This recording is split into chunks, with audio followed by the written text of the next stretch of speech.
ನಮಸ್ಕಾರ. ಪ್ರೇಮಾನು TV Kannada YouTube ಚಾನಲ್ಗೆ ನಿಮ್ಮೆಲ್ಲರಿಗೂ ಕೂಡ ಸ್ವಾಗತ. ಸ್ನೇಹಿತರೆ, ಇವತ್ತಿನ ವಿಡಿಯೋದಲ್ಲಿ ಕನ್ನಡ ಗ್ರಾಮರ್ ಅಂದರೆ ಕನ್ನಡ ವ್ಯಾಕರಣಕ್ಕೆ ಸಂಬಂಧಪಟ್ಟ ಹಾಗೆ ಒಂದಷ್ಟು ಪ್ರಶ್ನೋತ್ತರಗಳನ್ನು ತಗೊಂಡು ಬಂದಿದ್ದೀನಿ. ಸೊ ಇದು ಮುಂದೆ ಬರುವಂತಹ TET ಪರೀಕ್ಷೆ ಆಗಿರ್ಬೋದು, HSTR, GPSTR, PSTR, SDA, FDA, PSI, ಹಾಗೆಯೇ PDO ಆಗಿರ್ಬೋದು, ವಿಲೇಜ್ ಅಕೌಂಟೆಂಟ್, VAO ಎಕ್ಸಾಮ್ ಆಗಿರ್ಬೋದು, ಎಲ್ಲದಕ್ಕೂ ಕೂಡ ಅನುಕೂಲ ಆಗುತ್ತೆ. ಯಾಕಂದರೆ ಕನ್ನಡ ಕಂಪಲ್ಸರಿ ಇವಾಗ ಎಲ್ಲ ಎಕ್ಸಾಮ್ಸಲ್ಲೂ. ಸೊ ಹಾಗಾಗಿ ಯಾರು ಈ ವಿಡಿಯೋನ ನೋಡ್ತಾ ಇದ್ದೀರಾ ಎಲ್ಲೂ ಕೂಡ ಸ್ಕಿಪ್ ಮಾಡದೆ ಪೂರ್ತಿ ವಿಡಿಯೋನ ನೋಡಿ, ಜೊತೆಗೆ ಸಬ್ಸ್ಕ್ರೈಬ್ ಮಾಡ್ಕೊಂಡು ನೋಡೋದನ್ನು ದಯವಿಟ್ಟು ಮರಿಬೇಡಿ ಅಂತ ಹೇಳ್ತಾ, ಸೊ ಬನ್ನಿ ಜಾಸ್ತಿ ತಡ ಮಾಡೋದು ಬೇಡ, ಆದಷ್ಟು ಬೇಗ ಇವತ್ತಿನ ವಿಡಿಯೋದ ಮೊದಲನೇ ಪ್ರಶ್ನೆ ಏನಿದೆ ಅಂತ ನೋಡ್ಕೊಂಬರೋಣ. ಸ್ನೇಹಿತರೆ, ಮೊದಲನೇ ಪ್ರಶ್ನೆ ನೋಡಿ, ಇಲ್ಲಿ ಸ್ಕ್ರೀನ್ ಮೇಲೆ ಕಾಣಿಸ್ತಾ ಇದೆ ಅಂತ ಭಾವಿಸ್ತಾ, ಅವನು ಪುಸ್ತಕವನ್ನು ತೆಗೆದುಕೊಂಡನು, ಈ ವಾಕ್ಯದಲ್ಲಿ ಇರುವಂತಹ ಕರ್ಮ ಪದದ ವಿಭಕ್ತಿ ಯಾವುದು ಅಂತ ಕೇಳಿದ್ದಾರೆ. ಸೊ ನಾವಿಲ್ಲಿ ಮೊದಲಿಗೆ ಕರ್ಮಪದ ಯಾವುದು ಅನ್ನೋದನ್ನು ನಾವು ಫಸ್ಟ್ ಕಂಡುಹಿಡ್ಕೊಬೇಕು. ಆಮೇಲೆ ಅದಕ್ಕೆ ಬರ್ತಕ್ಕಂತಹ ವಿಭಕ್ತಿ ಪ್ರತ್ಯಯ ಯಾವುದು ಅಂತ ನಾವು ಹೇಳ್ಬೋದಲ್ವಾ. ಸೊ ಇಲ್ಲಿ ಹಾಗಾದರೆ ಅವನು ಪುಸ್ತಕವನ್ನು ತೆಗೆದುಕೊಂಡನು, ಇದರಲ್ಲಿರ್ತಕ್ಕಂತಹ ಕರ್ಮಪದ ಯಾವುದು? ಹಾಗಾದರೆ ಇಲ್ಲಿ ಪುಸ್ತಕ ಅಂತ ಇದೆಯಲ್ಲ, ಪುಸ್ತಕವನ್ನು ಅನ್ನೋದು ಕರ್ಮಪದ. ಯಾಕೆ ಕರ್ಮಪದ ಪುಸ್ತಕವನ್ನು ಅಂತಂದರೆ, ಪುಸ್ತಕವನ್ನು ಅಂತಕ್ಕಂತಹ ಪದ ಏನಿದೆ ಕ್ರಿಯೆಯ ಫಲವನ್ನು ಅನುಭವಿಸುವಂತಹ ಒಂದು ಕರ್ಮಪದ.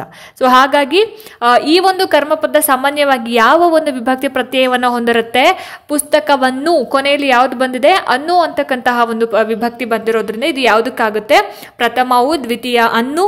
ಸೊ ದ್ವಿತೀಯಕ್ಕೆ ಬರುವಂಥದ್ದು ಆಪ್ಷನ್ 2, ದ್ವಿತೀಯ ವಿಭಕ್ತಿ ಪ್ರತ್ಯಯ ಅನ್ನು ಹೊಂದಿರೋದ್ರಿಂದ ಇಲ್ಲಿ ಆಯ್ಕೆ 2 ನಾವು ಸರಿಯಾದ ಉತ್ತರ ಅಂತ ಹೇಳಿ ಕನ್ಸಿಡರ್ ಮಾಡ್ತೀವಿ.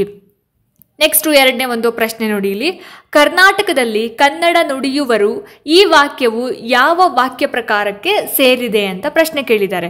ಸೊ ಇಲ್ಲಿ ಒಂದೇ ಒಂದು ವಾಕ್ಯ ಕೊಟ್ಟಿದ್ದಾರೆ ನೋಡಿ, ಎಲ್ಲಿ ಕೂಡ ಫುಲ್ ಸ್ಟಾಪ್, ಕಾಮ ಏನೂ ಇಲ್ಲ. ಕರ್ನಾಟಕದಲ್ಲಿ ಕನ್ನಡ ನುಡಿಯುವರು, ಈ ಒಂದು ಸೆಂಟೆನ್ಸಲ್ಲಿ ಇದು ಯಾವ ಸೆಂಟೆನ್ಸ್ಗೆ ಸೇರಿದೆ ಅಂತ, ಯಾವ ವಾಕ್ಯಕ್ಕೆ ಸೇರಿದೆ ಅಂತ ಹೇಳ್ಬಿಟ್ಟು ಹೇಳಬೇಕು.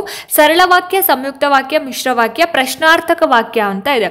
ಸರಿಯಾದ ಉತ್ತರ ಏನಿದಕ್ಕೆ? ಹಾಗಾದರೆ ಎಸ್, ಆಪ್ಷನ್ 1 ಸರಳ ವಾಕ್ಯ. ಯಾಕೆ ಅಂದರೆ, ಸೊ ಈ ವಾಕ್ಯದಲ್ಲಿ ಒಂದೇ ಒಂದು ಮುಖ್ಯ ಕ್ರಿಯಾಪದ ಇರೋದು. ಕ್ರಿಯಾಪದ ಯಾವುದು? ನುಡಿಯುವರು ಅನ್ನೋದು ಒಂದೇ ಒಂದು ಕ್ರಿಯಾಪದ ಇದೆ, ಮತ್ತು ಒಂದೇ ಕರ್ತೃ ಇದೆ. ಸೊ ಹಾಗಾಗಿ ಇದು ಸರಳ ವಾಕ್ಯ ಅಂತ ಹೇಳಿ ನಾವು ಕನ್ಸಿಡರ್ ಮಾಡ್ಬೋದು. ಆಪ್ಷನ್ 1 ಸರಳ ವಾಕ್ಯ ಸರಿಯಾಗಿರುವಂತಹ ಉತ್ತರ ಆಗಿರುತ್ತೆ. ಇನ್ನು ಮುಂದಿನ ಒಂದು ಪ್ರಶ್ನೆ ನೋಡಿ, ಇಲ್ಲಿ ಮೂರನೇ ಪ್ರಶ್ನೆ, ಈ ಒಂದು ವಿಡಿಯೋದ ಮೂರನೇ ಪ್ರಶ್ನೆ. ಕರಿ ಪ್ಲಸ್ ಕಲ್ಲು ಈಕ್ವಲ್ಸ್ ಕಗ್ಗಲ್ಲು, ಇದು ಯಾವ ಸಂಧಿಗೆ ಬರುತ್ತೆ ಅಂತ ಪ್ರಶ್ನೆ ಕೇಳಿದ್ದಾರೆ. ಆಯ್ತಾ? ಸೊ ಕಗ್ಗಲ್ಲು ಅಂತಕ್ಕಂಥದ್ದು ಯಾವ ಸಂಧಿಗೆ ಬರುತ್ತೆ? ಲೋಪನ, ಆಗಮನ, ಆದೇಶನ, ಸವರ್ಣ ದೀರ್ಘ ಸಂಧಿನ ಅಂತ ಹೇಳಬೇಕು. ಸೊ ಇದಕ್ಕೆ ಸರಿಯಾಗಿರುವಂತಹ ಉತ್ತರ ಏನಪ್ಪಾ ಅಂತ ಹೇಳಿದ್ರೆ ಆಪ್ಷನ್ 3 ಆದೇಶ ಸಂಧಿ. ಇಲ್ಲಿ ಪೂರ್ವ ಪದದ ಅಂತ್ಯದಲ್ಲಿ ಇರುವಂತಹ ಈ, ಸೊ ನಮ್ಗಿಲ್ಲಿ ಹೇಳ್ಬಿಡ್ತೀನಿ ಪೂರ್ವ ಪದ ಯಾವುದು, ಉತ್ತರ ಪದ ಯಾವುದು ಅಂತ.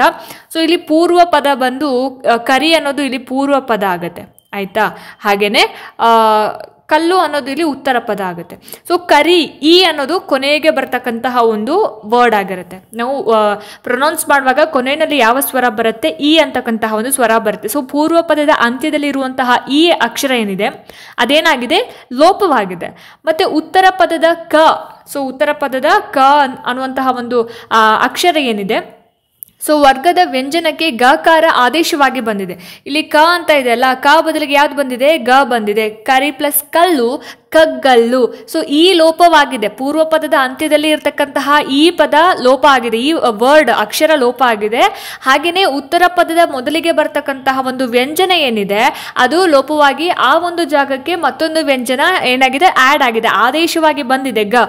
ಸೊ ಕ ಚ ಟ ತ ಪಗಳಿಗೆ ಗ ಜ ಡ ದ ಬಗಳು ಆದೇಶವಾಗಿ ಬಂದಾಗ ಅದನ್ನು ನಾವು ಏನಂತ ಹೇಳಿ ಕರಿತೀವಿ? ಆದೇಶ ಸಂಧಿ ಅಂತ ಹೇಳಿ ಕರಿತೀವಿ. ಕರಿ ಪ್ಲಸ್ ಕಲ್ಲು ಕಗ್ಗಲ್ಲು, ಅಲ್ಲಿ ಕಲ್ಲು ಕ ಅಂತಕ್ಕಂತಹ ವರ್ಡ್ ಹೋಗಿ ಗ ಅಂತಕ್ಕಂಥ ಪದ ಬಂದಿದೆ, ವರ್ಡ್ ಬಂದಿದೆ. ಸೊ ಹಾಗಾಗಿ ಇದನ್ನ ನಾವೇನಂತ ಹೇಳಿ ಕರಿತೀವಿ? ಆದೇಶ ಸಂಧಿ ಅಂತ ಹೇಳಿ ಕರಿತೀವಿ. ಸೊ ನೀವು ಇದನ್ನ ಮರಿಬಾರ್ದು. ಕ ಚ ಟ ತ ಪ ಗಳಿಗೆ ಗ ಜ ಡ ದ ಬಗಳು ಆದೇಶವಾಗಿ ಬಂದಾಗ ಅದು ಆದೇಶ ಸಂಧಿ. ಸೊ ಕಂಬನಿ ಅಂತಕ್ಕಂಥ ಒಂದು ವರ್ಡ್ ಇದೆ ಅಂತ ಅನ್ಕೊಳ್ಳಿ. ಸೊ ಅದನ್ನ ನಾವು ಬಿಡಿಸಿ ಬರ್ದಾಗ ಏನಾಗುತ್ತೆ? ಕಣ್ ಪ್ಲಸ್ ಪನಿ, ಅಲ್ಲಿ ಬ ಹೋಗಿ ಪ ಹೋಗಿ ಏನ್ ಬಂತು? ಬ ಬಂತು.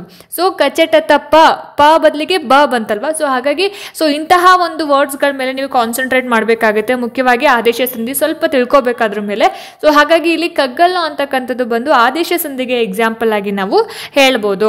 ಇನ್ನು ಮುಂದಿನ ಒಂದು ಪ್ರಶ್ನೆ ನೋಡಿ, ಇಲ್ಲಿ ಅಲ್ಲಲ್ಲಿ ಎಂಬುದು ಯಾವ ರೀತಿಯ ದ್ವಿರುಕ್ತಿ ಅಂತ ಕೇಳಿದ್ದಾರೆ. ಸೊ ಅಲ್ಲಲ್ಲಿ ಅಂತಕ್ಕಂಥದ್ದು ಯಾವ ರೀತಿಯಾದಂತಹ ಒಂದು ದ್ವಿರುಕ್ತಿ? ಹಾಗಾದ್ರೆ ಅರ್ಥಪೂರ್ಣ, ಅನುವೃತ್ತಿ, ಅನುಕರಣಾವ್ಯಯ ಯಾವುದೂ ಅಲ್ಲ ಅಂತ ಇದೆ. ಸೊ ಇದಕ್ಕೆ ಸರಿಯಾದ ಉತ್ತರ ಬಂದು ಆಪ್ಷನ್ 1 ಅರ್ಥಪೂರ್ಣ ಸರಿಯಾಗಿರುವಂತಹ ಆನ್ಸರ್ ಆಗುತ್ತೆ. ಸೊ ಅಲ್ಲಲ್ಲಿ ಅಂತಕ್ಕಂಥದ್ದು ನಾವು ಬಿಡಿಸಿ ಬರೆದಾಗ ಅಲ್ಲಿ ಪ್ಲಸ್ ಅಲ್ಲಿ ಅನ್ನೋದು ಈ ಒಂದು ಪದದ ಪುನರಾವೃತ್ತಿ. ಇಲ್ಲಿ ಪದ ಏನಾಗಿದೆ, 2 ಬಾರಿ ರಿಪೀಟ್ ಆಗಿದೆ. ಆಗಿದ್ರೂ ಕೂಡ ಪ್ರತಿಯೊಂದು ಪದಕ್ಕೂ ಪ್ರತ್ಯೇಕವಾದಂತಹ ಒಂದು ಅರ್ಥ ಇರೋದ್ರಿಂದ ಇದು ಅರ್ಥಪೂರ್ಣ ದ್ವಿರುಕ್ತಿ ಅಂತ ಹೇಳಿ ನಾವು ಕನ್ಸಿಡರ್ ಮಾಡ್ತೀವಿ. ಸೊ ನೆಕ್ಸ್ಟ್ ಮುಂದಿನ ಒಂದು ಪ್ರಶ್ನೆ ನೋಡಿ. ಇಲ್ಲಿ ಸಿಂಹದಂತೆ ಘರ್ಜಿಸಿದ, ಇಲ್ಲಿರುವಂತಹ ಒಂದು ಅಲಂಕಾರ ಯಾವುದು ಅಂತ ಕೇಳಿದ್ದಾರೆ. ಯಾವ ಅಲಂಕಾರ ಹಾಗಾದ್ರೆ ಇದು? ಆಯ್ಕೆ 1 ರೂಪಕಾಲಂಕಾರ, ಉಪಮಾಲಂಕಾರ, ಅತಿಶಯೋಕ್ತಿ ಅಲಂಕಾರ, ದೃಷ್ಟಾಂತ ಅಲಂಕಾರ. ದೃಷ್ಟಾಂತ ಅಲಂಕಾರ ಅಂತ ಇದೆ. ಆನ್ಸರ್ ಇದಕ್ಕೆ ಆಪ್ಷನ್ 2 ಉಪಮಾಲಂಕಾರ. ಸಿಂಹದಂತೆ ಘರ್ಜಿಸಿದೆ, ಇಲ್ಲಿ ಉಪಮೇಯ ಯಾವುದು? ಘರ್ಜಿಸಿದನು ಅಂತಕ್ಕಂಥದ್ದು ಉಪಮೇಯ. ಉಪಮಾನಕ್ಕೆ ಸಿಂಹ, ಹಾಗೆಯೇ ಅಂತೆ ಅನ್ನೋದು ಉಪಮವಾಚಕ. ಸೊ ಈ ರೀತಿಯಾಗಿ ಬರುತ್ತೆ. ಹೋಲಿಕೆ ಇದ್ದು ಹೋಲಿಕೆಗೆ ಸ್ಪಷ್ಟವಾದ ಸೂಚನೆಗಳು ಇದ್ರೆ ಅಂದ್ರೆ ಅಂತೆ, ಹಾಗೆ, ಹೋಲುವ. ಸೊ ಇದನ್ನ ನಾವೇನಂತ ಹೇಳಿ ಕರಿತೀವಿ? ಉಪಮಾಲಂಕಾರ ಅಂತ ಇದೆ. ಇಲ್ಲಿ ಉಪಮಾನ ಬಂದು ಸಿಂಹದಂತೆ ಘರ್ಜಿಸಿದ, ಅದು ಉಪಮೇಯ.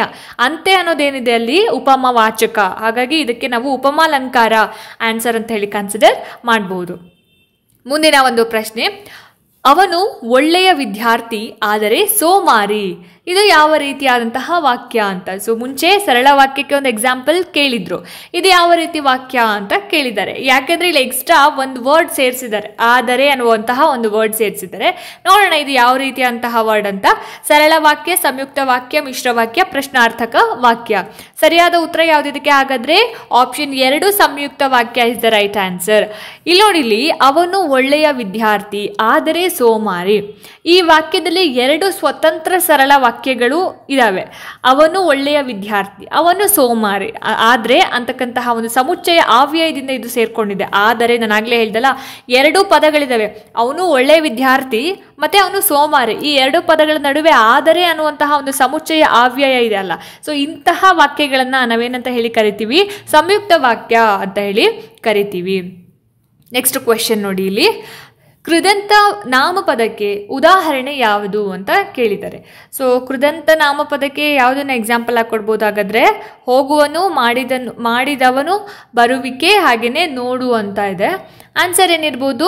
ಆಪ್ಷನ್ 3 ಬರುವಿಕೆ ಅನ್ನೋದು ಸರಿಯಾಗಿರುವಂತಹ ಉತ್ತರ ಆಗಿರುತ್ತೆ. ಸೊ ಬರುವಿಕೆ ಅನ್ನೋದು ಬರು ಧಾತುವಿಗೆ ವಿಕೆ ಅಂತಕ್ಕಂತಹ ಒಂದು ಪ್ರತ್ಯಯ ಸೇರಿ ನಾಮಪದವಾಗಿ ಇಲ್ಲಿ ಮಾರ್ಪಟ್ಟಿರುವಂಥದ್ದು.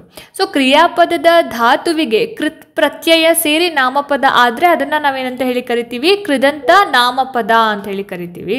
ಸೊ ಮಾಡಿದವನು ಅನ್ನೋದು ಕೃದಂತ ನಾಮ, ಹೋಗುವನು ಅನ್ನೋದು ಕ್ರಿಯಾಪದ, ಸೊ ನೋಡು ಅಂತಕ್ಕಂಥದ್ದು ಧಾತು ಆಗುತ್ತೆ. ಸೊ ಹಾಗಾಗಿ ಆಪ್ಷನ್ 3 ಇಲ್ಲಿ ಸರಿಯಾಗಿರುವಂತಹ ಆನ್ಸರ್ ಆಗಿರುತ್ತೆ. ನೆಕ್ಸ್ಟ್ ಮುಂದಿನ ಒಂದು ಪ್ರಶ್ನೆ ನೋಡಿ. ಇಲ್ಲಿ ಸತ್ ಪ್ಲಸ್ ಜನ ಈಕ್ವಲ್ಸ್ ಸಜ್ಜನ. ಇದು ಯಾವ ಸಂಧಿಗೆ ಬರುತ್ತೆ ಹಾಗಾದ್ರೆ? ಆಯ್ಕೆ ನೋಡಿ, ಜಸ್ತ್ವ, ಶುತ್ವ, ಅನುನಾಸಿಕ, ವಿಸರ್ಗ. ಸೊ ತುಂಬ ಜನಕ್ಕೆ ಈ ಒಂದು ಸಂಸ್ಕೃತ ಸಂಧಿಗಳ ಒಂದು ಪರಿಚಯ ಇರೋದಿಲ್ಲ. ಜಸ್ತ್ವ ಸಂಧಿ ಅಂದರೆ ಏನು, ಶುತ್ವ ಸಂಧಿ ಅಂದರೆ ಏನು ಅಂತ ಹೇಳಿ. ಸೊ ನೋಡಿ ಇಲ್ಲಿ ಇವಾಗ ಈ ಒಂದು ಪದ ಸತ್ ಪ್ಲಸ್ ಜನ, ಸಜ್ಜನ ಅಂತಕ್ಕಂಥದ್ದು ಯಾವುದಕ್ಕೆ ಎಕ್ಸಾಂಪಲ್ ಆಗಿ ಕೊಡಬಹುದು ನಾವು? ಆಪ್ಷನ್ 2 ಶುತ್ವ ಸಂಧಿಗೆ ನಾವು ಎಕ್ಸಾಂಪಲ್ ಆಗಿ ಕೊಡಬಹುದು. ಹೇಗೆ ಅಂತ ಹೇಳಿದ್ರೆ ಇಲ್ಲಿ ನೋಡಿ, ಇಲ್ಲಿ ಸತ್ ಪ್ಲಸ್ ಜನ ಸಜ್ಜನ. ಇಲ್ಲಿ ಪೂರ್ವ ಪದದ ಅಂತ್ಯದಲ್ಲಿ ಇರುವಂತಹ ಪೂರ್ವ ಪದ ಯಾವುದು? ಇಲ್ಲಿ ನೋಡಿ, ಸತ್ ಅನ್ನೋದು ಪೂರ್ವ ಪದ ಬರುತ್ತೆ, ಹಾಗೇನೆ ಜನ ಅನ್ನೋದು ಉತ್ತರ ಪದ. ನಾನು ಇಲ್ಲಿ ಸ್ಕ್ರೀನ್ ಮೇಲೆ ನೀಟಾಗಿ ಬರೀತೀನಿ. ಇಲ್ಲಿ ಪೂರ್ವ ಪದದ ಅಂತ್ಯದಲ್ಲಿರುವ ತ ಅಂತಕ್ಕಂಥದ್ದು ತ ವರ್ಗಕ್ಕೆ ಬರುತ್ತೆ ಅಲ್ವಾ? ಸೊ ಇದು ತ ವರ್ಗ. ಉತ್ತರ ಪದದ ಆದಿಯಲ್ಲಿ, ಉತ್ತರ ಪದ ಅಂದ್ರೆ ಯಾವುದು? ಜನ ಅಂತಕ್ಕಂಥದ್ದು ಉತ್ತರ ಪದ. ಆದಿ ಅಂತಂದ್ರೆ ಸ್ಟಾರ್ಟಿಂಗ್ ಅಲ್ಲೇ ಯಾವ್ದು ಬರ್ತಾ ಇದೆ? ಜ. ಸೊ ಜ ವರ್ಗಕ್ಕೆ ಚ ವರ್ಗ ಪರವಾದಾಗ ಜ ಆಗಿ ಇಲ್ಲಿ ಏನಾಗಿದೆ? ಬದಲಾವಣೆ ಆಗಿದೆ. ಇದು ಶುತ್ವ ಸಂಧಿಯ ಒಂದು ಎಕ್ಸಾಂಪಲ್. ಇಲ್ಲಿ ಸಕಾರ ಅಥವಾ ತ ವರ್ಗದ ವ್ಯಂಜನಗಳಿಗೆ ಶ ಅಥವಾ ಚ ವರ್ಗದ ವ್ಯಂಜನಗಳು ಪರವಾಗುತ್ತೆ. ಸೊ ಸಕಾರಕ್ಕೆ ಶಕಾರ, ತ ವರ್ಗಕ್ಕೆ ಚ ವರ್ಗ ವ್ಯಂಜನಗಳೇನಾಗುತ್ತೆ? ಆದೇಶವಾಗಿ ಬರುವಂಥದ್ದು. ಸೊ ಆಯ್ತಾ? ಸೊ ಹಾಗಾಗಿ ಇಲ್ಲಿ ತಗೆ ಏನು ಬಂದಿದೆ? ಜ ಅಥವಾ ಚ ಬಂದಿರುವಂಥದ್ದು. ಹಾಗಾಗಿ ಈ ಒಂದು ಪ್ರಶ್ನೆಗೆ ಶುತ್ವ ಸಂಧಿ ಅನ್ನೋದು ಸರಿಯಾಗಿ ಸರಿಯಾಗಿರುವಂತಹ ಉತ್ತರ ಆಗುತ್ತೆ. ನೆಕ್ಸ್ಟ್ ಮುಂದಿನ ಒಂದು ಪ್ರಶ್ನೆ ನೋಡಿ, ಇಲ್ಲಿ ಕಪ್ಪು ಕಲ್ಲು ಇಲ್ಲಿರುವ ಸಮಾಸ ಯಾವುದು ಅಂತ ಕೇಳಿದರೆ ಯಾವ ಸಮಾಸ ಕಪ್ಪು ಕಲ್ಲು ಅಂತಕ್ಕಂಥದ್ದು? ಕರ್ಮಧಾರೆಯನ, ತತ್ಪುರುಷನ, ದ್ವಿಗು ಸಮಾಸನ ಅಥವಾ ಬಹುರ್ವಿಹಿ ಸಮಾಸನ ಯಾವುದು ಅಂತ ಕೇಳಿದರೆ ಸೊ ಸರಿಯಾದ ಉತ್ತರ ಬಂದು ಕರ್ಮಧಾರೆಯ ಸಮಾಸಕ್ಕೆ ಇದು ಉದಾಹರಣೆ. ಯಾಕೆ ಅಂತ ಹೇಳಿದ್ರೆ ಸೊ ಕಪ್ಪು ಕಲ್ಲು ಅನ್ನೋದನ್ನ ನಾವು ಕಪ್ಪಾದ ಕಲ್ಲು ಅಂತ ಹೇಳಿ ಮಾಡ್ತೀವಿ. ಸಮಾಸ ಮಾಡುವಂತ ಸಂದರ್ಭದಲ್ಲಿ ಕಪ್ಪು ಕಲ್ಲು ಈಕ್ವಲ್ಸ್ ಕಪ್ಪಾದ ಪ್ಲಸ್ ಕಲ್ಲು, ಕಪ್ಪಾದ ಕಲ್ಲು ಅಂತ. ಇಲ್ಲಿ ಪೂರ್ವ ಪದ ಯಾವುದು? ಕಪ್ಪು ಅಂತಕ್ಕಂಥದ್ದು ಪೂರ್ವ ಪದ ಆಗಿರುತ್ತೆ ಆಯ್ತಾ. ಇದು ಕಪ್ಪು ಅಂತಕ್ಕಂಥದ್ದು ಪೂರ್ವ ಪದ, ಕಲ್ಲು ಅಂತಕ್ಕಂಥದ್ದು ಉತ್ತರ ಪದ. ಸೊ ಯಾವಾಗ್ಲೂ ಕೂಡ ಕರ್ಮಧಾರೆಯ ಸಮಾಸದಲ್ಲಿ ಪೂರ್ವ ಪದ ಗುಣವಾಚಕವಾಗಿರ್ಬೇಕು. ಅಂದ್ರೆ ಯಾವ್ದಾದ್ರೂ ಒಂದು ವಸ್ತುವನ್ನ ಹೊಗಳಿ ಹೇಳೋದಾಗಿರಬಹುದು. ಹೆಜ್ಜೆ ಜೇನು, ಹಿರಿದಾದ ಜೇನು, ಹೆಮ್ಮರ, ಹಿರಿದಾದ ಮರ, ಶ್ವೇತಾಂಬರಿ, ಶ್ವೇತವಾದ ಅಂಬರ. ಸೊ ಈ ತರ ಗುಣವಾಚಕ ಹೊಗಳಿ ಹೇಳೋದು ಒಂದು ಗುಣವನ್ನ ಸೂಚಿಸುವಂತ ಒಂದು ಪದ ಆಗಿರ್ಬೇಕು. ಇನ್ನು ಉತ್ತರ ಪದ ಗುಣವನ್ನ ವಿವರಿಸ್ತಾ ಹೋಗುತ್ತೆ. ಸೊ ಗುಣವಾಚಕ ಮತ್ತೆ ನಾಮಪದ ಸೇರಿ ಸಮಾಸವಾದ್ರೆ ಅದನ್ನ ಕರ್ಮಧಾರೆಯ ಸಮಾಸ ಅಂತ ಹೇಳಿ ನಾವು ಕನ್ಸಿಡರ್ ಮಾಡ್ತೀವಿ. ಸೊ ಇಲ್ಲಿ ಕಪ್ಪು ಕಲ್ಲು, ಕಪ್ಪಾದ ಕಲ್ಲು ಅನ್ನೋದು ಕರ್ಮಧಾರೆಯ ಸಮಾಸಕ್ಕೆ ಉದಾಹರಣೆ ಆಗಿರುತ್ತೆ. ಮುಂದಿನ ಒಂದು ಪ್ರಶ್ನೆ ನೋಡಿ, ಇಲ್ಲಿ ಕನ್ನಡದಲ್ಲಿ ಎಷ್ಟು ಮುಖ್ಯವಾದ ಗಣಗಳಿವೆ ಅಂತ ಕೇಳಿದ್ದಾರೆ. ಗಣಗಳು ಎಷ್ಟಿದಾವೆ ಕನ್ನಡದಲ್ಲಿ ಅಂತ. ಸೊ ಆಪ್ಷನ್ ನೋಡಿ, ಇಲ್ಲಿ 2, 3, 4, 5 ಅಂತ ಇದೆ. ಆನ್ಸರ್ ಏನಿದಕ್ಕೆ? ಆಪ್ಷನ್ 2, 3 ಅನ್ನೋದು 3 ಗಣಗಳು ಇರುವಂತದ್ದು. ಮುಖ್ಯವಾಗಿ ಅಂಶಗಣ, ಮಾತ್ರಗಣ ಮತ್ತೆ ಅಕ್ಷರಗಣ ಅಂತ. ಸೊ ಇಲ್ಲಿ ಆಪ್ಷನ್ 2, 3 ಅಂತ ಆನ್ಸರ್ ಆಗುತ್ತೆ, ಕನ್ಸಿಡರ್ ಮಾಡ್ಬೋದು. ಸೊ ನೆಕ್ಸ್ಟ್ ಮುಂದಿನ ಒಂದು ಪ್ರಶ್ನೆಯನ್ನ ನೋಡೋದಾದ್ರೆ, ಚೆಲ್ಲಿದ ಮುತ್ತು ಇಲ್ಲಿರುವ ವ್ಯಾಕರಣಾಂಶ ಯಾವುದು ಅಂತ ಕೇಳಿದ್ದಾರೆ ಆಯ್ತಾ. ಚೆಲ್ಲಿದ ಮುತ್ತು ಅಂತಂದ್ರೆ ಏನು? ಇಲ್ಲಿರುವಂತಹ ವ್ಯಾಕರಣಾಂಶ ಏನಿರ್ಬೋದು? ಕ್ರಿಯಾ ವಿಶೇಷಣ, ಕ್ರಿಯಾರ್ಥಕ, ಕೃದಂತ ಭಾವನಾಮ, ಕೃದಂತ ವಿಶೇಷಣ ಅಂತ. ಆನ್ಸರ್ ಇದಕ್ಕೆ ಆಪ್ಷನ್ 4 ಕೃದಂತ ವಿಶೇಷಣ. ಹೇಗೆ ಕೃದಂತ ವಿಶೇಷಣ? ಚೆಲ್ಲಿದ ಅಂತಕ್ಕಂಥದ್ದು ಚೆಲ್ಲು ಅನ್ನುವಂತಹ ಒಂದು ಧಾತುವಿನಿಂದ ಬಂದಂತಹ ಒಂದು ಕ್ರಿಯಾಪದ ಆಗಿರುತ್ತೆ. ಸೊ ಇದೇನಾಗುತ್ತೆ? ಮುತ್ತು ಅನ್ನುವಂತಹ ಒಂದು ನಾಮಪದಕ್ಕೆ ವಿಶೇಷಣ. ಹೀಗೆ ಕ್ರಿಯಾಪದದ ಧಾತುವಿಗೆ ಪ್ರತ್ಯಯ ಸೇರಿ ವಿಶೇಷಣ ಆದ್ರೆ ಅದನ್ನ ನಾವು ಕೃದಂತ ವಿಶೇಷಣ ಅಂತ ಹೇಳಿ ಕರಿತೀವಿ. ಸೊ ಇದಕ್ಕೆ ಆಯ್ಕೆ 4ನ ನಾವು ಆನ್ಸರ್ ಅಂತ ಹೇಳಿ ಕನ್ಸಿಡರ್ ಮಾಡ್ಬೋದು. ಮುಂದಿನ ಒಂದು ಪ್ರಶ್ನೆ ನೋಡಿ, ಇಲ್ಲಿ ಅವನು ಬಂದನು ಮತ್ತು ನಾನು ಹೋದೆನು ಈ ವಾಕ್ಯಗಳಲ್ಲಿ ಇರುವ ಸರ್ವನಾಮಗಳು ಕ್ರಮವಾಗಿ ಯಾವ ಪುರುಷ ಸರ್ವನಾಮಗಳು ಅಂತ ಕೇಳಿದ್ದಾರೆ. ಸೊ ಅವನು ಬಂದನು, ನಾನು ಹೋದೆನು ಅಂತ ಇದೆ. ಸೊ ಯಾವ್ದಿರ್ಬೋದು ಹಾಗಾದ್ರೆ ಇದಕ್ಕೆ ಸರಿಯಾಗಿರುವಂತಹ ಉತ್ತರ? ನೋಡಿ ಆಯ್ಕೆಗಳು ಈ ರೀತಿ ಇದ್ದಾವೆ. ಸರಿಯಾದಂತಹ ಆನ್ಸರ್ ಏನಪ್ಪಾ ಅಂತ ಹೇಳಿದ್ರೆ ಪ್ರಥಮ ಪುರುಷ ಮತ್ತೆ ಉತ್ತಮ ಪುರುಷ, ಆಯ್ಕೆ 3. ಸೊ ಅವನು ಅನ್ನೋದು ಮಾತನಾಡುವವರು ಮತ್ತೆ ಕೇಳುವವರು ಹೊರತುಪಡಿಸಿ ಬೇರೊಬ್ಬ ವ್ಯಕ್ತಿಯನ್ನ ಇದು ಇಂಡಿಕೇಟ್ ಮಾಡುತ್ತೆ ಆಯ್ತಾ. ಹಾಗಾಗಿ ಇದು ಪ್ರಥಮ ಪುರುಷ ಸರ್ವನಾಮ. ನಾನು ಅನ್ನೋದು ಮಾತನಾಡುವಂತಹ ವ್ಯಕ್ತಿಯನ್ನೇ ಇದು ಇಂಡಿಕೇಟ್ ಮಾಡುತ್ತೆ. ಆದ್ರಿಂದ ನಾನು ಅನ್ನೋದು ಇಲ್ಲಿ ಉತ್ತಮ ಪುರುಷ ಸರ್ವನಾಮ.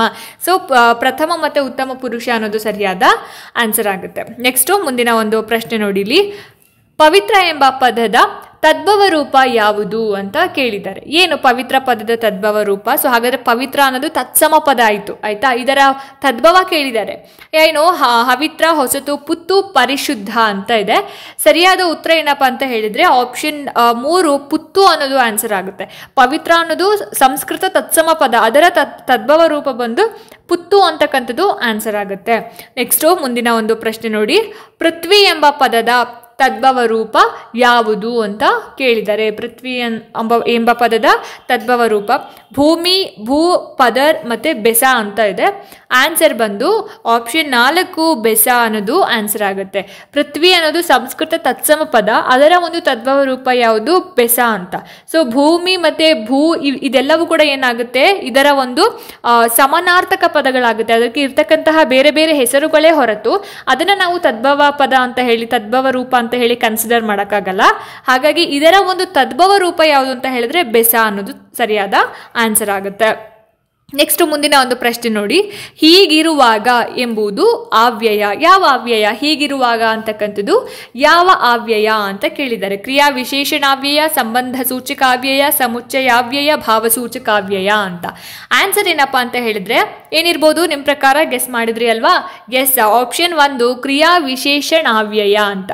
ಸೊ ಇಲ್ಲಿ ಹೀಗಿರುವಾಗ ಅನ್ನೋದು ಕ್ರಿಯೆ ನಡೀತಕ್ಕಂತಹ ಒಂದು ಸ್ಥಿತಿ ಅಥವಾ ಒಂದು ಸಮಯವನ್ನು ಅದು ಇಂಡಿಕೇಟ್ ಮಾಡುತ್ತೆ. ಇದು ಕ್ರಿಯಾಪದಕ್ಕೆ ವಿಶೇಷಣವಾಗಿ ಇರೋದ್ರಿಂದ ಕ್ರಿಯಾ ವಿಶೇಷಣಾವ್ಯಯ ಅಂತ ಹೇಳಿ ನಾವು ಹೇಳ್ಬೋದು. ಸೊ ಆಪ್ಷನ್ 1 ಸರಿಯಾದ ಆನ್ಸರ್ ಆಗುತ್ತೆ.